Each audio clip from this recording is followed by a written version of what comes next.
নরসিংদীতে আধিপত্য বিস্তারে দু গ্রুপের সংঘর্ষে ইউপি সদস্য সহ নিহত 2। দুর্ঘটনায় আহত প্রতিবন্ধী যুবকের বিনা চিকিৎসায় মৃত্যুর অভিযোগ। কুষ্টিয়া সীমান্ত দিয়ে আসা মাদক ছড়িয়ে পড়ছে সারা দেশে। এবং ঠাকুরগাঁওয়ে কমছে শীতের বরাদ্দ, বিতরণেও অনিয়মের অভিযোগ।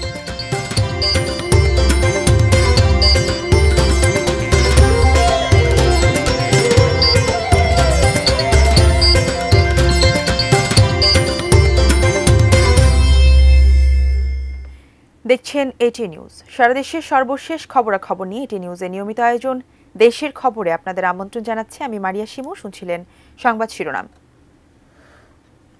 এবারে বিস্তারিত। নরসিংদীর রায়পুরায় দুই পক্ষের দ্বন্দ্বের জের ধরে নিহত হয়েছেন 2 জন, আহত হয়েছেন অন্তত 10 জন। সকালে উপজেলার চান্দেরকান্দি ইউনিয়নের নজরপুর এলাকায় দুই পক্ষের সংঘর্ষের হতাহতের এই ঘটনা ঘটে। নিহতরা হলেন চান্দেরকান্দি ইউনিয়নের 8 নম্বর ওয়ার্ডের সদস্য মানিক মিয়া ও নজরপুর গ্রামের আবু সালেকের স্ত্রী কল্পনা বেগম। পুলিশ ও স্থানীয়রা জানান, দীর্ঘদিন ধরে আধিপত্য বিস্তার ও গোষ্ঠীগত দ্বন্দ্বের জের ধরে উপজেলা যুবলীগ নেতা আবিদ হাসান রুবেল ও রায়পুরা পৌর আওয়ামী লীগের সহ সভাপতি হারুনুর রশিদের সমর্থকদের মধ্যে বিরোধ চলছিল। তারই জের ধরে সংঘর্ষে রুবেলের চাচা মানিক মিয়া পাশের চান্দেরকান্দি ইউনিয়নের 9 নম্বর ওয়ার্ডের মেম্বার বশির উদ্দিনের বাড়িতে আশ্রয় নেন। সেখানে চড়াও হয়ে হারুনুর রশিদের সমর্থকরা মানিক মিয়া ও কল্পনা বেগমকে কুপিয়ে হত্যা করে।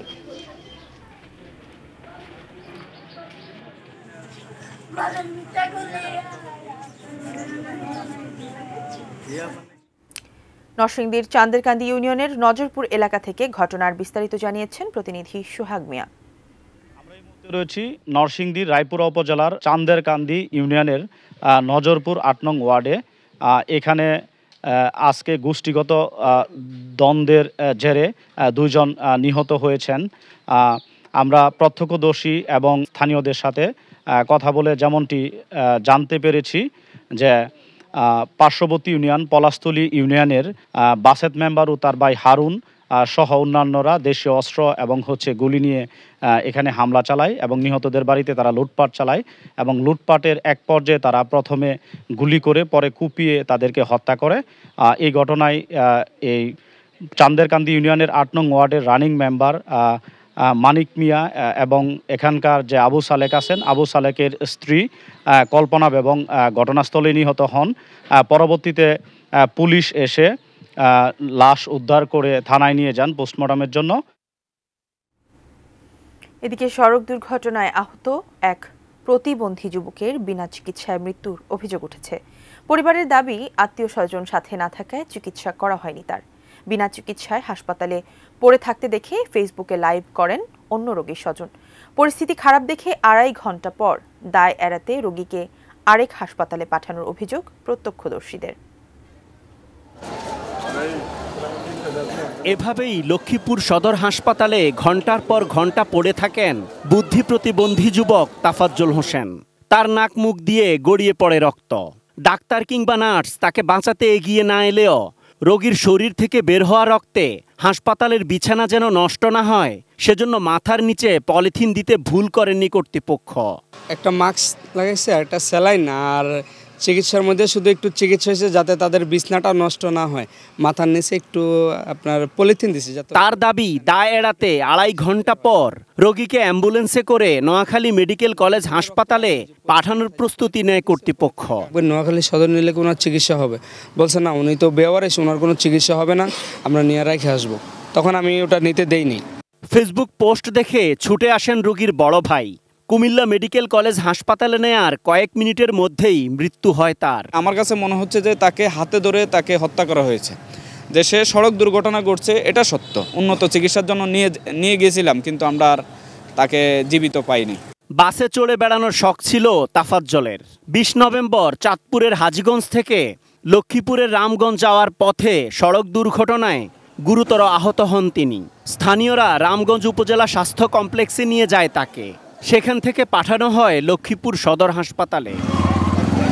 চিকিৎসকদের এমন অবহেলা মানতে পারছেন না নিহত তাফাজ্জল হোসেনের মা। আমার ছেলেটা বাঁচত, ডাক্তার চিকিৎসা করলে, ডাক্তারকেও কারণে আমার ছেলেটা বাঁচল না। সেদিন দায়িত্বে থাকা মেডিকেল অফিসার ডাক্তার জয়নাল আবিদিনকে হাসপাতালে পাওয়া যায়নি। মোবাইলে একাধিকবার কল দিলেও রিসিভ করেননি তিনি। লক্ষ্মীপুরের সিভিল সার্জন জানান, তাফাজ্জল হোসেনের চিকিৎসায় অবহেলার কারণ অনুসন্ধানে তদন্ত কমিটি গঠন করে ব্যবস্থা নেবেন তারা। কি কারণে এটা করতে দেরি হলো সেই ব্যাপারে আমরা একটা তদন্ত কমিটি করে এটা ব্যাপারে কারো অবহেলা ছিল কিনা এটা আমরা খতিয়ে দেখব। Asad Bhuiyan, ATN news, Lakshmipur. যতবারই ছুঁই তোকে দিই যত্ন মাখা কোমল ছোঁয়া। এসিআই নিয়ে এলো কোকোনাট মিল্ক ও জাফরানের নির্যাস সমৃদ্ধ বেবি সফট বেবি লোশন, যা বাবুর ত্বকের আর্দ্রতা বজায় রাখে দীর্ঘক্ষণ। কোমল ছোঁয়া প্রতিবার, বেবি সফট। দেখছেন দেশের খবর। কুষ্টিয়ার দৌলতপুর যেন মাদকের স্বর্গরাজ্য। হাত বাড়ালেই পাওয়া যায় নানা ধরনের মাদক। কুষ্টিয়া সীমান্ত দিয়ে পাচার হয়ে আসা মাদক ছড়িয়েও পড়েছে দেশের নানা প্রান্তে। দু একজন পাচারকারী ধরা পড়লেও নেপথ্যের গডফাদাররা রয়ে যায় ধরা ছোঁয়ার বাইরে। কুষ্টিয়া প্রতিনিধি শরীফুল ইসলামের পাঠানো তথ্য ছবি নিয়ে ডেস্ক রিপোর্ট। সিনেমার মতো এই দৃশ্য, দিনে রাতে ছোটাছুটি, ভারতের সীমান্ত পেরিয়ে আসছে মাদকদ্রব্য। কুষ্টিয়া জেলার সীমান্তবর্তী উপজেলা দৌলতপুর ৪৬ কিলোমিটার জুড়েই ভারত সীমান্ত। তার ১৮ কিলোমিটারে কাঁটাতারের বেড়া, বাকি ২৮ কিলোমিটার উন্মুক্ত। সেই পথে আসছে কোটি কোটি টাকার বিভিন্ন প্রকার মাদকদ্রব্য, হাত বদল হয়ে যা দেশের নানা প্রান্তে ছড়িয়ে পড়ছে।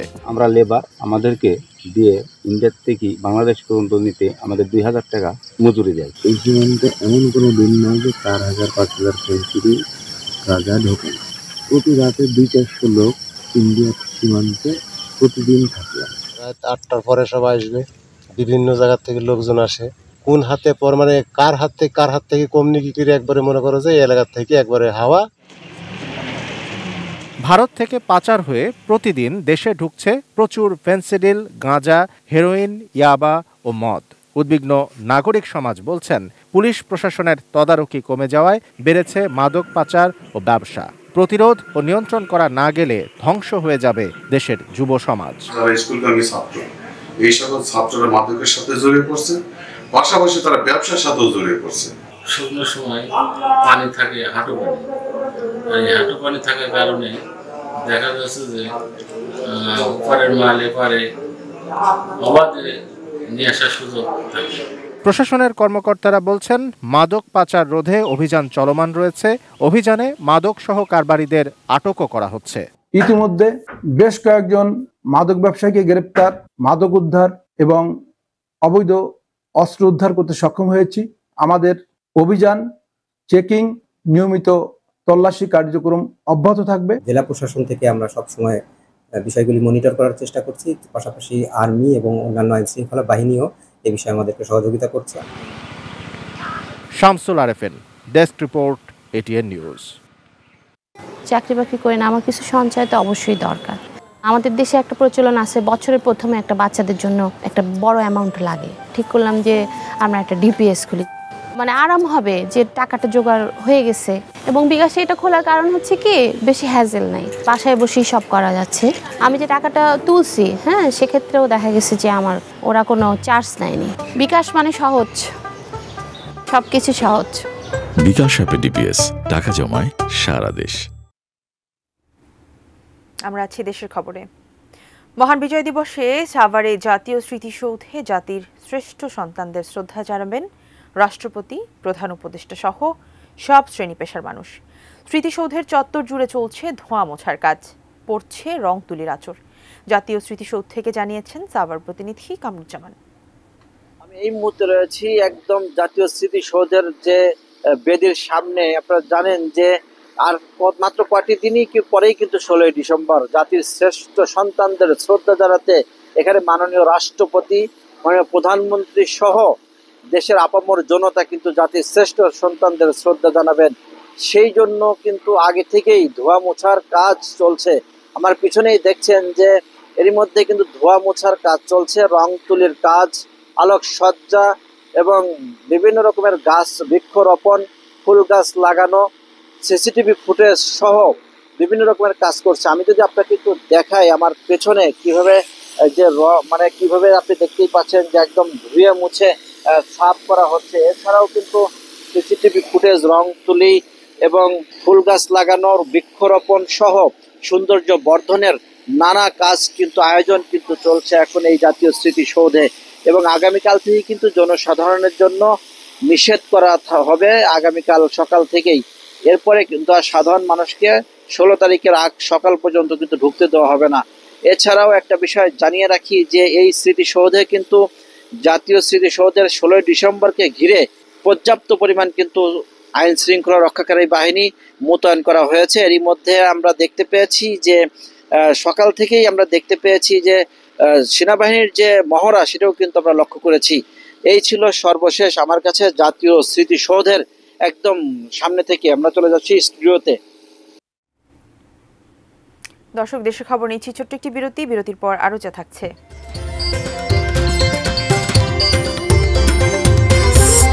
সাজেক থেকে ফেরার পথে জিপ উল্টে 10 পর্যটক আহত।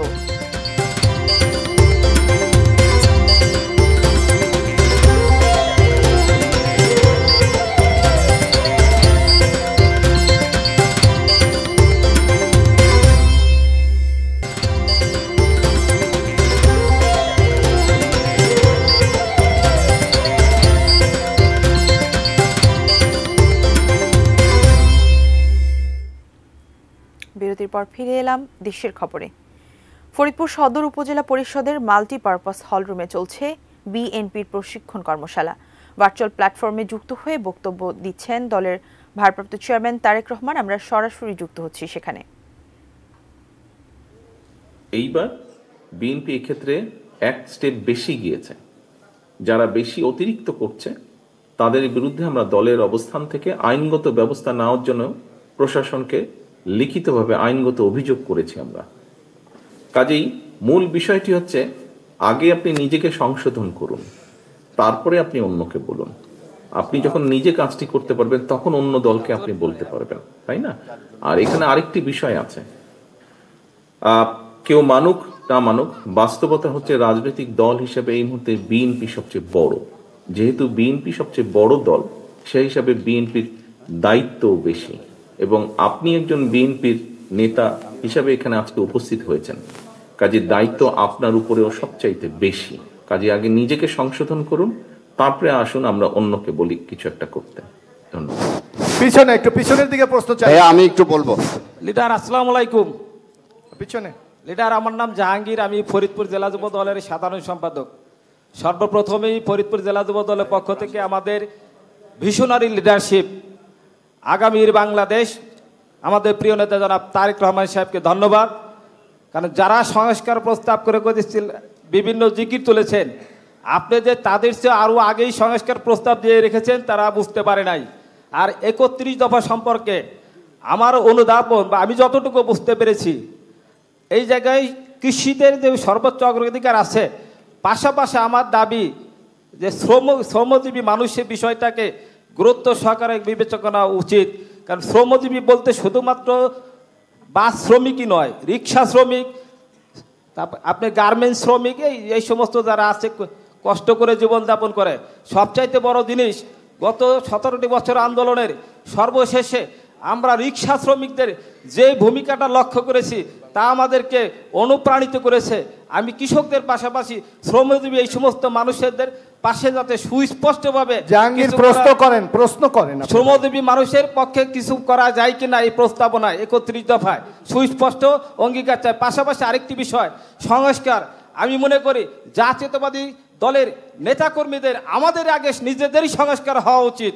কারণ এই সংস্কার আমরা যদি নিজেরা না হই, মানুষ পরিবর্তন চেয়েছে, সেই পরিবর্তনের সাথে আমাদের আগামী রাষ্ট্রনায়ক জননেতা জনাব তারেক রহমানের পরিবর্তনের সাথে খাপ খাইয়ে আমাদের চলতে হবে। ধন্যবাদ। আসসালামু আলাইকুম। জবিল্লা ভাই। ফরিদপুরে বিএনপির প্রশিক্ষণ কর্মশালায় ভার্চুয়ালি যুক্ত হয়ে কথা বলছেন বিএনপির ভারপ্রাপ্ত চেয়ারম্যান তারেক রহমান। রাঙামাটির সাজেক পর্যটন কেন্দ্র থেকে ফেরার পথে জিপ উল্টে 10 পর্যটক আহত হয়েছেন। তারা সাভারের ধামরাই ও ব্রাহ্মণবাড়িয়া থেকে সাজেক ভ্রমণে গিয়েছিলেন। সকালে হাউসপাড়া এলাকায় পর্যটকবাহী জিপটি উল্টে খাদে পড়ে যায়। সাজেক থানার ভারপ্রাপ্ত কর্মকর্তা কনক সরকার জানান, সাজেক ভ্রমণ শেষে সকালে খাগড়াছড়ি ফিরছিলেন পর্যটকরা। হঠাৎ তাদের বহনকারী গাড়িটি উল্টে সড়কের পাশে 30 ফুট নিচের খাদে পড়ে যায়। এ সময় গাড়িতে থাকা 10 পর্যটক আহত হন। সেনাবাহিনীর সদস্যরা আহতদের উদ্ধার করে খাগড়াছড়ি সদর হাসপাতালে পাঠান। আহতদের মধ্যে একজনের অবস্থা গুরুতর, তাকে চট্টগ্রামে মেডিকেলে পাঠানো হয়েছে। বাকিদের খাগড়াছড়ি জেলা সদর হাসপাতালে চিকিৎসা দেওয়া হচ্ছে।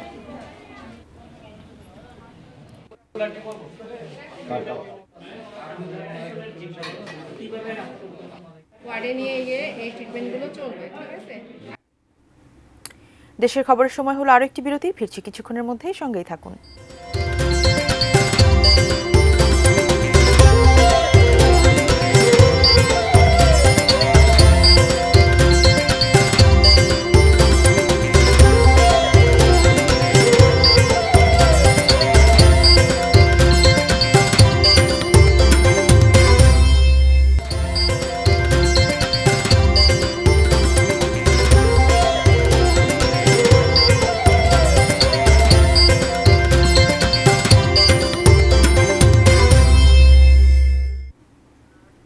বিরতি শেষে আবারও ফিরে এলাম দেশের খবরে।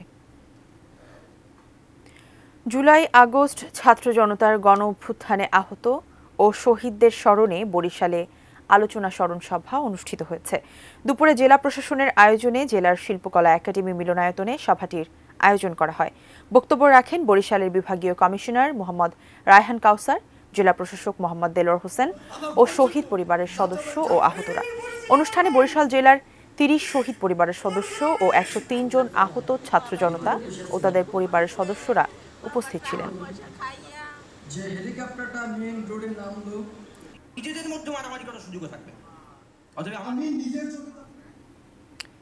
নানা কর্মসূচিতে নোয়াখালী মুক্ত দিবস পালিত হয়েছে। দিবসটি উপলক্ষে সকালে মাইজদি শহরে মুক্তিযোদ্ধা সংসদ সন্তান কমান্ডারের উদ্যোগে একটি বিজয় শোভাযাত্রা বের হয়। পরে পিটিআই ভবনের মুক্ত স্কয়ারে শহীদ মুক্তিযোদ্ধাদের উদ্দেশ্যে ফুল দিয়ে শ্রদ্ধা নিবেদন করা হয়। এ সময় বক্তারা মুক্তিযুদ্ধের চেতনায় সুখী, সমৃদ্ধ ও বৈষম্যহীন সমাজ প্রতিষ্ঠায় কাজ করার অঙ্গীকার করেন। 1971 সালের এই দিনে পাকিস্তানি হানাদার বাহিনী ও তাদের এদেশীয় দোসর রাজাকারদের কবল থেকে মুক্ত হয় নোয়াখালী জেলা।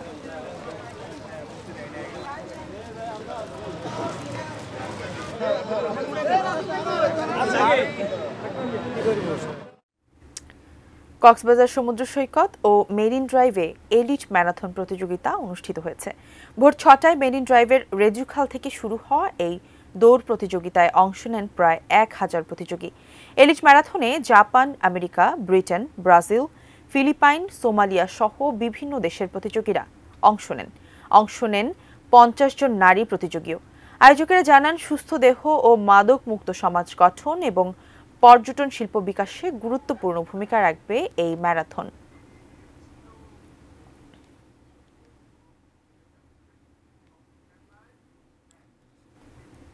এই ছিল দেশের খবরের আজকের আয়োজন। কাল আবারও দেখা হবে একই সময়ে। সে পর্যন্ত সবাই ভালো থাকুন, দেখতে থাকুন ATN নিউজ। ধন্যবাদ।